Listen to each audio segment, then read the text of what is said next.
오늘 하나님께서 우리에게 주신 말씀은 구약 성경 호세아 10장 9절에서 11절까지의 말씀입니다. 구약 1264쪽입니다.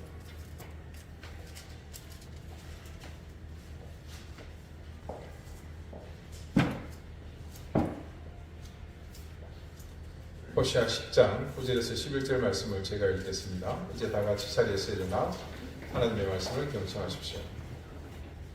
이스라엘아, 네가 기브아 시대로부터 범죄하더니 지금까지 죄를 짓는구나. 그러니 범죄한 자손들에 대한 전쟁이 어찌 기브아에서 일어나지 않겠느냐. 내가 원하는 때에 그들을 징계하리니 그들이 두 가지 죄에 걸릴 때에 만민이 모여서 그들을 치리라. 에브라임은 마치 길들이 남소 같아서 곡식 밟기를 좋아하나 내가 그의 아름다운 목에 멍에를 메우고 에브라임 위에 사람을 태우리니 유다가 밭을 갈고 야곱이 흙덩이를 깨뜨리리라. 아멘. 자리에 앉으시기 바랍니다. 하나님께서 이 말씀으로 우리에게 은혜 주시기를 원합니다. 신명기 25장 4절 말씀에 보면 곡식 뜨는 소에게 망을 씌우지 말지니라 라는 율법의 조항이 있습니다. 여기서 망을 씌운다는 의미는 소의 입에 뭘 먹는 것을 막으려는 타작을 하면서 소가 일을 하지 않고 집어먹는 것을 막기 위해서 그렇게 한 것으로 보입니다. 그러니까 이 율법 조항은 타작마당에서 타작할 때 소를 이용해서 연자맷돌을 돌린다든지 다른 기구를 사용하는 중에 마당에 널린 곡식을 소가 먹지 못하도록 그렇게 망을 씌우는 그것을 하지 말아라, 그만하는 뜻입니다. 소하고 처지를 바꿔 생각해보면 힘들게 고된 일을 하는데 바닥에 널린 곡식 조금 먹는 거 아깝다고 사람이 망을 입에 씌우면 이게 소위 얼마나 치사하지 않습니까? 근데 오늘 본문에 이런 율법의 내용과 연결지어서 생각해 볼 만한 말씀이 등장을 합니다. 11절의 전반부입니다. 에브라임은 마치 길들인 암소 같아서 곡식 밟기를 좋아하나. 일반적으로 암소는 일하는 것이 힘들죠. 그래서 주인이 꼬피를 잡고 당기니까 하는 거지 자발적으로 하는 일은 거의 없다고 봐야 합니다. 그런데 말씀은 그런 암소가 곡식 밟기를 좋아한다고 증거합니다. 그것도 그렇게 길들인 것 같아서라고 하죠. 암소가 힘든 것은 분명한데 보상이 확실하니까 그것을 바라고 곡식 뜨는 일에 자발적으로 나선다는 의미입니다. 그래서 말씀은 곡식 밟기를 좋아하는 이 길들인 암소를 에브라임, 즉 북이스라엘에 비유했습니다. 북이스라엘의 백성이 마치 암소가 일을 하면서 보상이 확실한 혜택을 보기 위해 일을 하는 듯한 삶을 산다는 그런 뜻입니다. 자, 정리해 봅시다. 암소가 길이 들어서 곡식을 밟는 일을 좋아합니다. 근데 암소가 해야 할 일의 본질은 뭡니까? 곡식들은 타작하는 일이죠. 그런데 암소는 그 부차적 혜택에 관심이 있기에 그걸 자발적으로 하는 겁니다. 이는 그 시대에 율법이 요구하는 의무와 책임을 멀리하면서 율법이 허락한 복은 받고 싶어하는 모습을 가지고 있던 북이스라엘을 지칭하는 것이었습니다. 이것은 마치 우리말 속담에 영불에는 관심이 없고 제밥에만 관심이 있다는 말과 같은 이치겠죠. 제가 12년 전 영락교회에서 부목사로 있을 때 주일 예배 시간에 담임 목사님 대신 설교를 여러 번 한 적이 있습니다. 그때 말라기에 기록된 11조에 관한 말씀을 설교 중에 했는데 그 말라기에 있는 11조의 약속의 말씀이 사실은 복을 주시겠다는 하나님의 의지보다는 거의 저주에 가까운 말씀이 사실 더 본문의 의미에 가깝다. 이런 내용의 말씀이었습니다.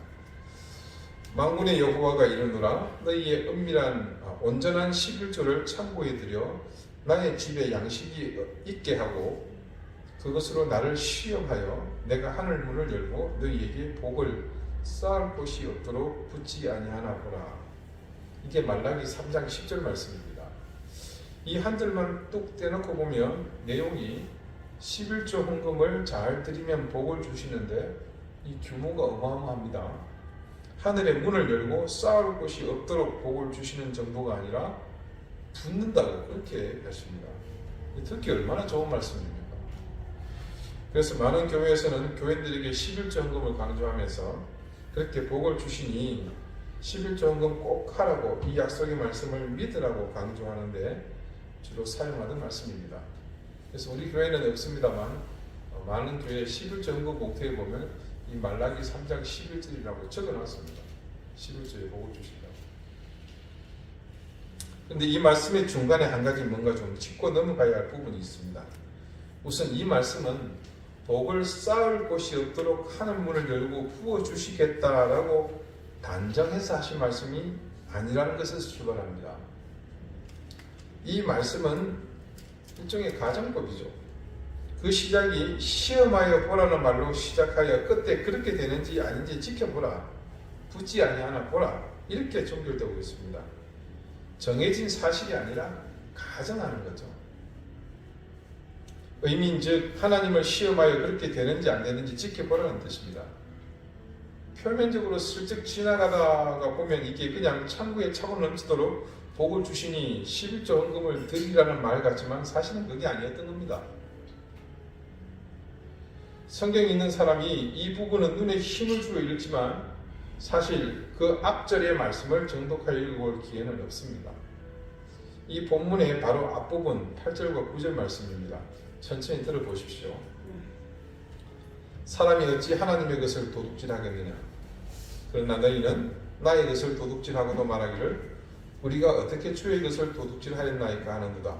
이는 곧 11조와 봉헌물이라. 너희는 곧 온 나라가 나의 것을 도둑질하였으므로 너희가 저주를 받았느니라. 자, 어떻습니까? 이게 뭐 복을 막 쌓을 곳이 없도록 붓고 말고 할 그런 분위기는 아닌 것 같죠. 이 두 절의 말씀 속에서 반복해서 무려 4번이나 등장하는 단어가 있습니다. 네, 도둑질입니다. 그리고 말씀은 도둑질한 물건이 뭐냐? 보니 하나님의 것 11조와 봉헌물이라고 합니다. 결국 먼저 읽어드린 10절과 이 내용 전체를 연결지어 내용을 보면 이는 하나님께서 이스라엘 백성들이 성의 없는 예물, 헛된 11조를 드리면서 심지어는 하나님의 것으로 구분한 11조를 착복하면서도 그것을 도둑질하는 것에 대한 하나님의 책망이 담긴 그런 내용이었던 거죠. 그러니까 너희들이 거지 같은 것 11조라고 내놓고는 복을 안 주느냐고 지랄지랄 할 것이 아니고 온전한 11조를 드려봐라 이놈들아. 내가 복을 쌓을 곳이 없도록 부어주나 안 주나. 자, 결국 이 말씀은 11조를 온전히 드리면 복을 준다 이런 의미보다는 그 이면에는 엉터리로 제사 지내며 대가를 바라는 이스라엘 백성을 향한 저주에 가까운 하나님의 책망을 담고 있는 내용이었습니다. 자, 이렇게 제가 말씀을 전했던 겁니다. 근데 이 설교 시간이 아침 한 7시 30분 정도였거든요. 그것까지 오려면 적어도 한 5시에 일어나야 되죠. 교인 중 한 분이 졸다가 주무시다가 뭔가 듣긴 들었는데 아주 선택적으로 들으신 모양입니다. 예배를 마치고 예배당 밖으로 나오시는 분들과 설교자가 서서 인사를 이렇게 하죠. 하는데 어떤 할아버지 한 분이 다짜고짜 이놈 저놈 하면서 6두 막 내시르는 겁니다. 그 할아버지가 하는 말의 내용은 이렇습니다. 내가 교회에 저주 받으려고 나온 줄 아느냐 이놈아? 복 받으려고 왔지? 어디서 저주 받으라는 말을 하고 지랄이야? 자, 여러분이 들어보니까 어떻습니까? 이 양반이 졸다가 주무시다가 선택적으로 들으신 게 맞죠?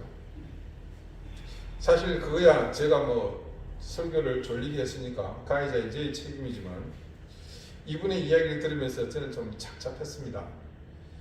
그러면서 이런 생각이 들더군요. 이 성전에 앉아있는 사람들이 모두 제각각 생각이 다 다르구나. 물론 다를 수 있습니다. 하지만 달라서는 안 되는 것들도 있죠. 그것은 하나님의 말씀을 올바르게 이해하려는 마음입니다. 그리고 그 말씀을 통해 설교자가 선포하는 하나님의 말씀을 듣고 깨닫고 은혜를 받으려는 마음, 이것들은 달라져서는 안 되겠죠. 여러분, 은혜와 복은 반드시 내가 원하는 것을 받는 것만을 의미하지는 않습니다. 손에 돈을 쥐게 되어서 그것이 하나님의 은혜일 수 있겠지만 도리어 손에 쥐게 된 돈 몇 푼 때문에 더 나빠질 수도 있습니다. 병들었다가 병이 나아서 은혜 받았다고 감사하다고 생각할 수 있겠지만 회복한 건강 때문에 오히려 더 상황이 나빠지고 믿음이 실족하는 경우도 많이 있습니다. 제가 여러 번 얘기한 적 있죠. 아들이 망했는데 할렐루야 했다는 권사님 이야기.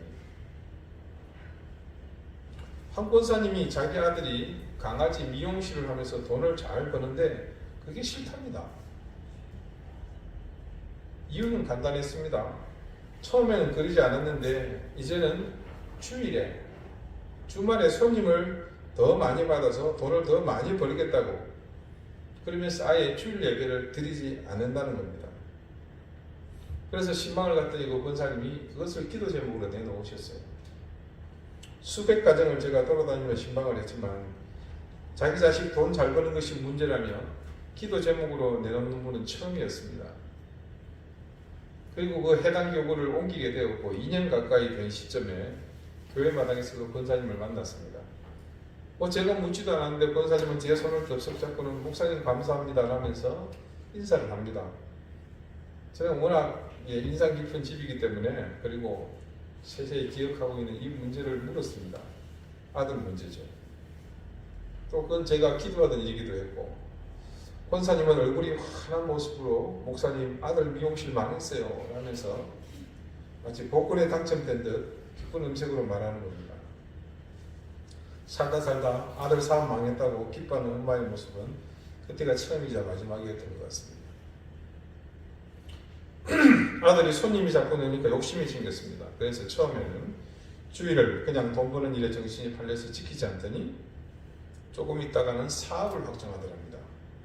그렇고 말렸지만 나이 든 아들이 부모 말 잘 듣던가요? 결국 자금 조달에 문제가 생겨서 그 가게를 날리고 만 겁니다. 아들이 어느 날 갑자기 큰일 났다고 가게 넘겨야 한다고 이제 망했다고 죽을 상으로 말을 하는데 이 권사님이 할렐루야 했다고 합니다. 그래서 지금은 아들 뭐하고 있느냐 물었더니 아무것도 안 한답니다. 그러면서 지금은 매주일 예배에 빠지지 않고 잘 나오고 있고 자기 아버지하고 아들이 나란히 집사 임명 받으려고 재직 교육 중이라고 했습니다. 때마침 그 오후 예배 마치고 제가 재직 교육 담당 강사여서 갔더니 아니나 다를까 그 권사님이 스텝도 아니신데 거기서 분주히 봉사하고 계십니다. 강단에 올라 제가 권사님을 쳐다보니 권사님이 저와 눈이 마주치자마자 손가락으로 저기 앉아있다고 이렇게 가리키는 겁니다. 아들이 주일 예배 꼬박꼬박 드리러 나오게 되니까 권사님의 남편, 소위 나이롱 신자였던 이 아버지가 아들이 데리고 나오는 손주딸 보려고 매주일 교회에 열심히 나온다는 겁니다. 그러다가 은혜 받고 이제는 집사 교육까지 받는 지경에 이르게 된 겁니다. 권사님은 자기 돈으로 아들 대출이자 갚아주면서도 연신 감사하는 말을 멈추지 않으셨습니다. 제가 직접 듣고 본 이야기지만 이 권사님의 생에서 뭐가 진짜 은혜며 저주인지 명확하게 드러나지 않습니까?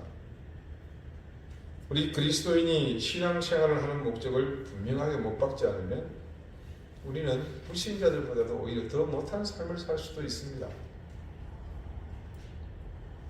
우리가 수시로 외치는 정직한 신앙, 바른 믿음은 바로 이 점, 즉 우리 신앙의 목적과 목표를 올바르게 하는 것을 주된 목적으로 삼고 있습니다. 알프스를 넘어서 러시아를 정벌하러 나선 나폴레옹이 말을 타고 가다가 우연히 바닥에 있는 클로버를 보게 되었습니다. 클로버 잎은 보통 3개인데 유독 한 잎만 이파리가 4개짜리가 있더랍니다.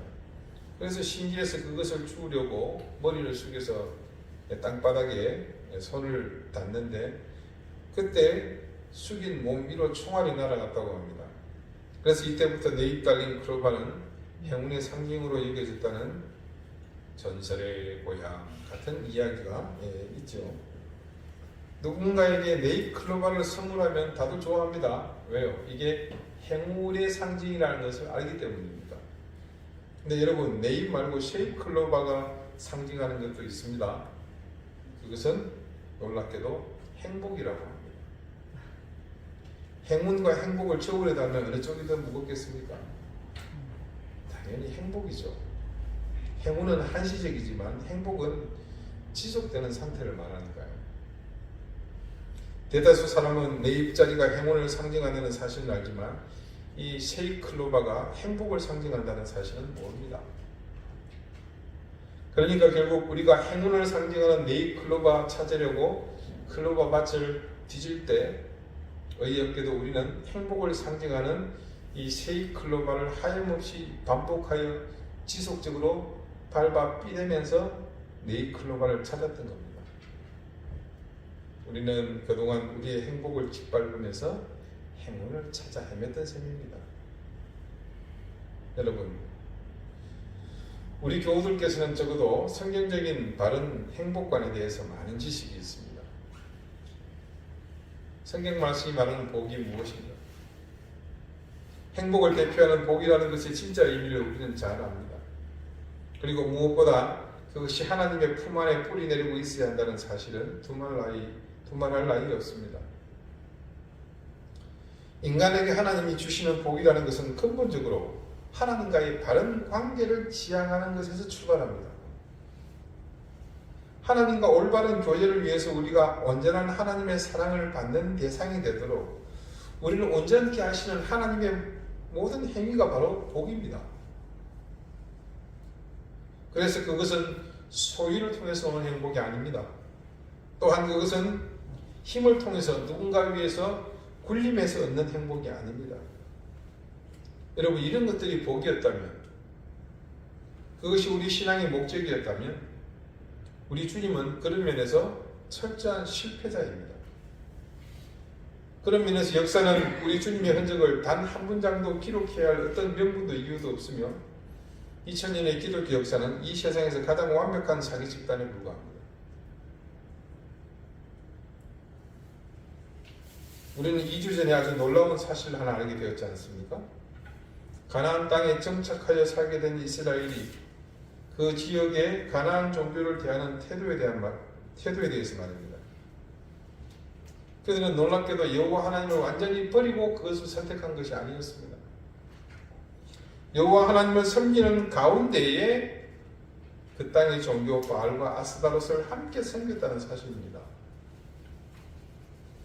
여호수아의 마지막 유언을 통해서 그리고 갈멜산에서 바알과 아세라의 선지자들과 대결을 벌인 후 그들이 모두 불에 삼켜진 그 처참한 현장에서 이스라엘 백성을 향해 외쳤던 사실, 여호와와 바알 사이를 왔다 갔다 하면서 머뭇거리는 모습이 아직도 사라지지 않고 우리 가운데 그 유전이 전해지고 있습니다.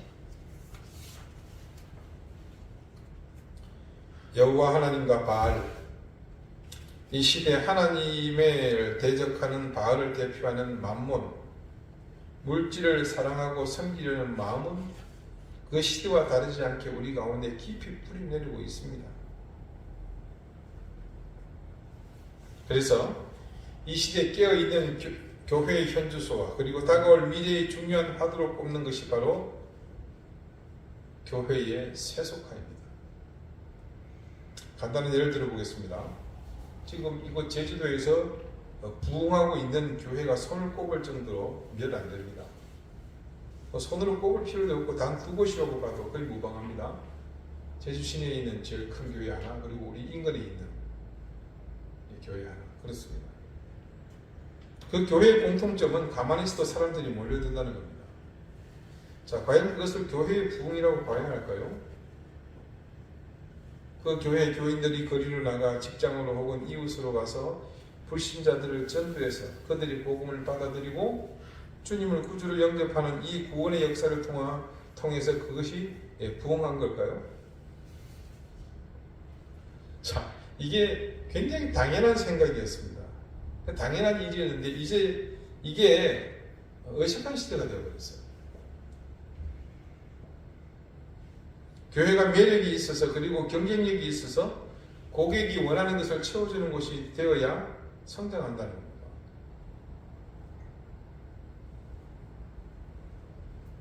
우리 교회는 그래도 형편이 나은 편입니다.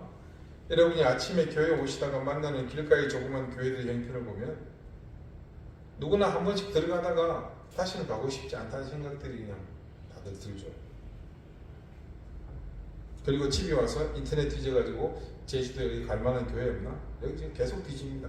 왜 그렇게 교회를 뒤지는 걸까요? 이유는 의외로 단순합니다.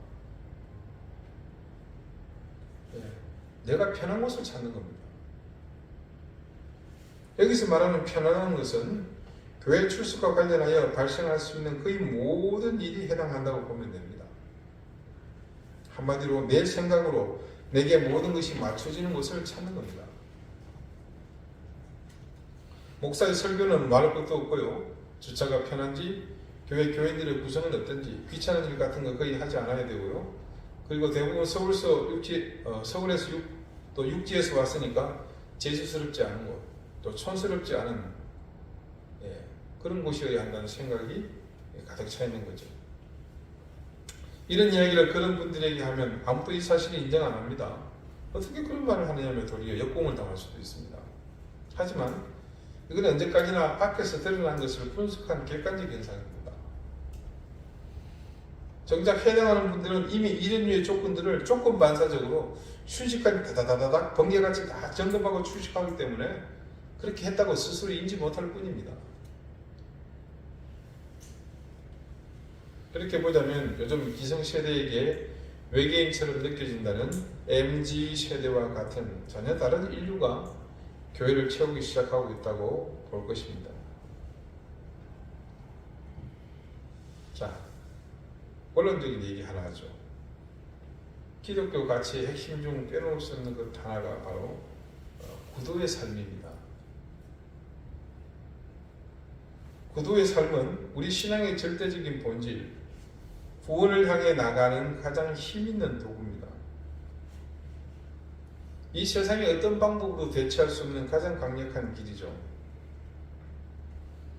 오래전 교회의 전통은 이런 구도자의 삶에 헌신하는 것을 최고의 가치로 여겼습니다. 근데 수세기가 흐르면서 그 가치는 많이 퇴색해버렸습니다.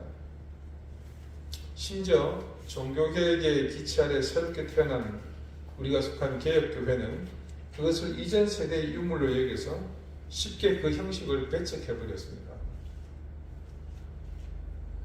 우리가 복음에 이르는 길, 또 궁극적으로 구원에 이르는 길을 넓게 확장하며 쉽게 나오도록 길을 연 것은 환영할 일이지만 정작 이 길을 통해 구도자의 삶을 사는 방법을 너무 가볍게 생각해버렸습니다. 그리고 그런 판단과 선택은 오늘날 전 세계 교회가 함께 겪는 위기를 통해 대가를 톡톡히 치르고 있습니다. 구도자의 길이 막혀버린 교회는 세상과 가까워지는 길을 선택했습니다. 세상 가운데로 교회가 들어가면서 그들과 어울리고 쉽게 복음을 접하도록 하는 길을 개척한 것은 바람직한 일이었지만 거기까지였습니다. 구도자의 길이 보편적인 시대는 나름의 엄격한 말씀에 대한 적용을 통해서 자기 성찰과 그에 따른 자기 부인 그리고 깊은 묵상을 통한 영적 거룩함을 유지할 수 있었습니다. 그러나 그런 전통이 사라지고 없는 곳에는 대신 세상의 가치와 철학이 조금씩 비집고 들어와 자리 잡게 됩니다. 마치 이스라엘 백성이 가나안에 들어가서 그들의 종교를 받아들이며 어떤 것도 포기하지 않고 여호와 하나님을 믿으면서 그 바알 종교를 함께 끌어안고 살았던 것처럼 말입니다. 이 시대의 교회를 채우는 MZ세대 같은 그리스도인들이 바로 여기에 해당하는 사람들입니다. 하나님이 중심이 되지 못하고 말씀의 가치가 우선하지 못하는 그런 분입니다. 여러분, 성경 말씀은요, 끊임없이 우리가 죄인이며 그래서 우리 자신을 부인하고 늘 말씀 앞에서 자신을 살펴야 한다고 말합니다. 그러나 그런 말씀의 가르침을 이 세상에 지금 적용하려고 하면 도리어 우리가 외계인 취급받습니다. 자신이 무시당하고 배척당하고 희생해야 하는 것은 이제 절대 용납되지 않는 것이 현실입니다. 하지만 용납되지 않는 그와 같은 삶의 자세는 복음을 받아들이고 하나님의 자녀로 사는 우리가 살아야 할 인생의 방법과 정면으로 벽치되는 삶이지 않습니까? 하나님께서 우리에게 바라시는 삶은 단순합니다. 말씀이 이끄는 대로 구도자의 삶을 사는 거죠. 그러기 위해서 나를 부인하고 자기 십자가를 지고 주님께서 가신 그 길을 그저 묵묵히 따라가는 그것뿐입니다.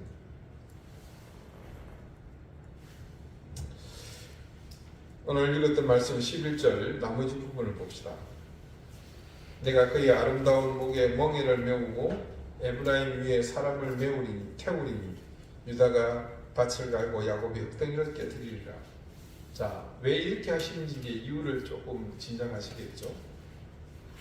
곡식을 터는 본래의 일보다 다른 것에 관심을 가진 암소에게 하나님은 딴 생각 못하도록 멍에를 목에 메우고 그 위에 사람을 태우고 밭을 갈고 흙덩이를 깨는 일, 이걸 뭐라 그러죠? 전문용어로 쓰레질이라고 그러죠. 그걸 시키겠다는 겁니다. 암소가 길들여서 당연해진 것에서 깨나게 할 것이고 다시 본인의 일을 하게 할 것이라는 그런 뜻입니다. 고린도전서 9장 9절에서 10절이 이렇게 증거합니다. 11절이요. 모세의 율법에 곡식을 밟았다는 소에게 망을 씌우지 말라 기록하였으니 하나님께서 어찌 소들을 위하여 염려하심이냐. 뭔가 좀 바울의 해석이 좀 더 깊어지는 것 같죠. 그러면서 10절과 11절에 이런 말을 합니다. 오로지 우리를 위하여 말씀하심이 아니냐. 과연 우리를 위하여 기록된 것이니 밭 가는 자는 소망을 가지고 갈며 곡식 뜨는 자는 함께 얻을 소망을 가지고 뜨는 것이라. 우리가 너희에게 신령한 것을 뿌렸은즉 너희의 육적인 것을 거두기로 과하다 하겠느냐. 바울은 에브라임이 길들인 소의 삶을 사는 것이 어떤 의미인지를 여기서 간접적으로 말해주고 있습니다. 밭을 가는 것이나 곡식을 뜨는 것은 우리가 하나님의 자녀로 반드시 행해야 할 우리 본연의 길입니다. 그것은 곧 구원의 길을 가는 구두의 삶이고 그 삶을 위해 자기 자신을 부인하고 자기 십자가를 지면서 세상과 구분된 거룩한 삶을 사는 겁니다. 근데 우리가 망을 씌우지 않았다고 정작 곡식을 뜨는 일보다 타작마당에 널린 곡식에 눈이 돌아간다면 그것은 하나님의 자녀로 부름받은 우리가 세속의 일에 매여 영적 열배가 아니라 육적 열배를 맺을 수밖에 없는 겁니다. 여러분, 우리가 믿음을 가지고 산다는 것은 세상과 구별된 거룩한 가치관으로 인생을 사는 겁니다. 복음을 듣게 된 동기가 어떤 형태든 여러분 그 동기는 동기여야만 합니다. 우리는 생명 있는 자녀이기 때문에 구주를 영접하고 영적 구두의 길을 가는 길이 초입의 그 단계에 머물러 있을 수는 없습니다. 곡식 뜨는 소가 자기 본분을 망각하고 곡식을 먹는 일 때문에 곡식 관련 것을 좋아한다면 그것은 영적 목적을 상실하고 육적인 만족을 위해 사는 것 이상의 삶이 될 수 없습니다. 먹을 것을 탐하는 가축이나 혹은 아무 데서나 배설하는 것을 주저하지 않는 동물과 하등 다름이 없는 삶이겠죠. 하나님은 우리를 당신의 자녀로 부르셨습니다. 그리고 부른 것으로 만족하지 않으시고 그 자녀가 영원한 생명을 얻도록 어떤 일을 하셨습니까? 자기 아들 독생자를 내어주시지 않았습니까? 그분은 너무나 영적이고 거룩하신 분인데 우리가 과연 육적 욕망을 벗어버리지 못해 주님과 세상을 겸하면서 하나님을 바라본다면 어떻게 우리의 생이 온전한 구원을 이룰 수 있겠습니까? 여러분, 부디 2023년은 우리의 신앙이 길들여 곡식 밟기를 좋아하는 변질된 암소 같은 신앙에서 본래의 모습으로 돌아가는 그런 해가 되기를 바랍니다. 내가 중심이 되어 무조건 나의 유익만을 위해 근본적인 것마저 망각하며 육적 욕망을 따르는 것을 주저하지 않았던 바르지 못한 믿음의 삶을 던져버리시기를 바랍니다.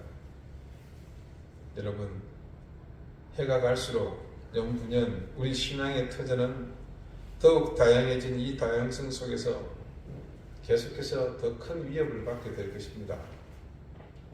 그 속에서 우리 자신을 지키는 것은 어느 때보다도 우리의 근본을 더욱 굳건하게 다지는 것입니다. 우리가 가야 할 길을 더욱 분명히 인지하는 가운데 올바른 믿음과 정직한 신앙으로 세속적 욕망을 버리고 오직 주님만을 바라보고 우리의 시선을 하늘로 고정하며 나가는 이 해가 되시기를 바랍니다. 기도드리시겠습니다. 하나님, 곡식을 뜨는 소의 입에 망을 씌우지 않았더니 그 소가 이제 곡식의 맛을 알아 곡식 밟는 일을 좋아하게 되었습니다. 그 시대 이스라엘 백성이 길들이는 암소처럼 살았던 그 삶이 오늘 우리 가운데서 여전히 삶의 습관으로 남아 있습니다. 어느 곳이든 주님이 부르시는 곳에서 나 자신을 부인하며 내 십자가를 지는 것이 하나님 자녀의 마땅한 길인데 이제는 자신이 주인이 되어 진정한 구두자의 길을 버리고 곡식을 탐내는 곡식 밟기 좋아하는 암소처럼 살게 되었습니다. 주님, 더욱 우리를 옥죄는 더 강력해진 이 세상의 유혹에 우리의 근본을 더욱 견고히 하며 밭을 갈고 곡식을 뜨는 본인의 삶으로 돌아가는 그런 인생이 되게 해 주십시오. 길들이는 암소의 삶을 벗어버리고 새해는 주님을 향해서 우리가 궁극적으로 이루어야 할 구원의 길을 찾는 구두자의 삶을 회복하는 해가 되게 해 주십시오. 예수 그리스도 이름으로 기도드립니다. 아멘.